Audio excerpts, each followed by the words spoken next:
Benarkah Jemaah Tabligh didirikan oleh Maulana Ilyas dan sebuah gerakan politik Deobandi untuk melawan penjajah Inggris? Mari kita bedah narasi ini dengan kacamata geopolitik kritis dan sosiologi kekuasaan. Dari sudut pandang kritikus ekstrem, menghubungkan Jamaah Tabligh, JT, dengan gerakan politik Deobandi dan perlawanan terhadap Inggris adalah sebuah romantisme sejarah yang manipulatif atau justru sebuah ironi kegagalan. Berikut adalah analisis tajamnya dalam durasi baca sekitar 3 menit. 1. Deobandi, politik yang bersembunyi di balik sorban.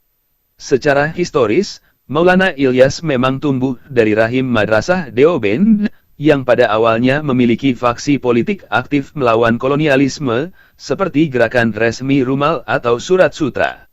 Namun, kritikus ekstrem melihat kelahiran Jamaah Tabligh sebagai sebuah depolitisasi massa. Kritik, jika Deobandi adalah gerakan politik, maka Jamaah Tabligh adalah alat untuk memadamkan api politik tersebut. Dengan doktrin, jangan bicara politik di masjid, Maulana Ilyas dituduh menciptakan Muslim yang jinak. Inggris justru merasa diuntungkan karena jutaan orang dialihkan energinya dari pemberontakan fisik menjadi sekadar ritual keliling masjid yang pasif. Kolaborasi terselubung. Kritikus ekstrem berargumen bahwa membiarkan rakyat terjebak dalam asketisme, meninggalkan dunia, adalah strategi kolonial yang sempurna. Inggris tidak perlu takut pada orang yang sibuk memikirkan cara masuk surga sambil mengabaikan siapa yang menjajah tanah air mereka. 2. Dakwah sebagai bentuk pasifisme yang membahayakan. Kritikus sering mempertanyakan, jika JT adalah gerakan perlawanan, mengapa mereka tidak pernah tercatat melakukan sabotase atau konfrontasi bersenjata yang signifikan terhadap Inggris sebagaimana kelompok militan lainnya? Analisis, gerakan ini dituduh melakukan eskapisme teologis. Maulana Ilyas membangun narasi bahwa penyebab penjajahan bukanlah kekuatan militer Inggris, melainkan dosa-dosa umat. Kritik ekstrem, ini adalah bentuk victim blaming, menyalahkan korban. Alih-alih melawan penindas, umat disuruh membedah kesalahan diri sendiri selama berbulan-bulan, huruj. Secara politik, ini adalah penebiran kesadaran kelas dan perlawanan nasionalis. 3. Mitos perlawanan, apakah Inggris benar-benar terancam? Dari kacamata sejarah kritis, tidak ada bukti kuat bahwa intelijen Inggris, British Raj, merasa terancam oleh aktivitas Jamaah Tabligh. Justru, gerakan yang memisahkan agama dari urusan publik politik adalah impian setiap penjajah. Kritik, JT sering diklaim melawan pengaruh misionaris Kristen dan gerakan pemurtadan, Sudedhi.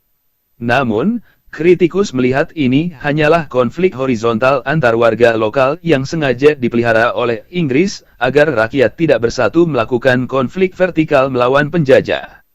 JT menjadi polisi moral di tingkat bawah, namun buta terhadap struktur kekuasaan di tingkat atas. Referensi dan dasar kritik. Yoginder Sikand, The Origins and Development of the Tabligh Jamaat membedah bagaimana JT secara sadar menjauhkan diri dari politik praktis dan bagaimana orientasi Deobandi yang semula politis mengalami pergeseran menjadi gerakan pietisme, kesalehan, individu.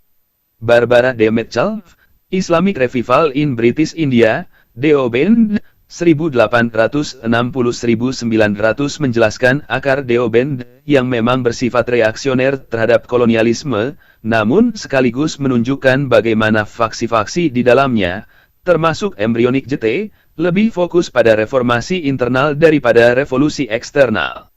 Musirul Hasan, Legacy of a Divided Nation memberikan perspektif tentang bagaimana gerakan keagamaan di India sering kali menjadi alat fragmentasi sosial yang justru mempermudah kontrol kolonial. Kritik Marxis, materialisme historis memandang gerakan asketik seperti JT sebagai superstruktur yang berfungsi menjaga status quo ekonomi politik penjajah dengan cara memberikan kompensasi spiritual atas penindasan material. Kesimpulan, secara ekstrem, mengklaim Jamaah Tabligh sebagai gerakan politik anti-Inggris adalah sebuah distorsi.